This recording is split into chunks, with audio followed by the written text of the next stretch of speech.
This is just a short video just to supplement our hardware guide and setting up your track and your track guides onto Exoskeleton robot. So typically you're going to have a piece of track that's loose that enters your system, and what you're going to do is roughly put it into position so that it is perpendicular to your VR stand. So right now the track is, if this is all the way forward, the track is approximately 6 inches in front of the chair. You're going to move it out of the way, and you can put your seat up to give you a little more access to reaching in and underneath the chair frame to see what you're going to do.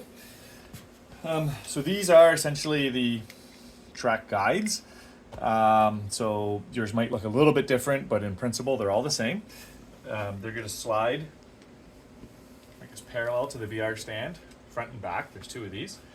These are either going to be pre-installed onto the chair frame, sometimes not. If they're not installed, these little T-blocks, you can take them off, these guys here, and you can refer to the hardware guide again, but there's some slots under there, and these just swivel into those slots. So you don't need to dismantle anything, you don't need to do any extra work, they just swivel into those slots. So what I would do is I would take these out, and I would take this off. This would be a 5/32 hex key to get that off. So you can now swivel these in. You can bolt this onto the chair frame in there. And you can sort of see it under there. So it would go up in there. You get, once you look in there, it's pretty straightforward. This can now slide along that bar. You're not going to put it on tight.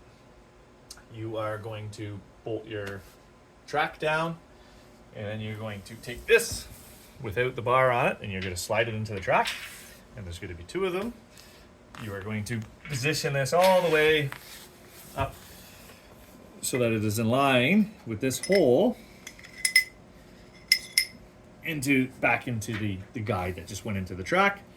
Once you get that, you do the same to the second one, which would be at the back, and then you just tighten everything up, and then your chair is now mounted to the track.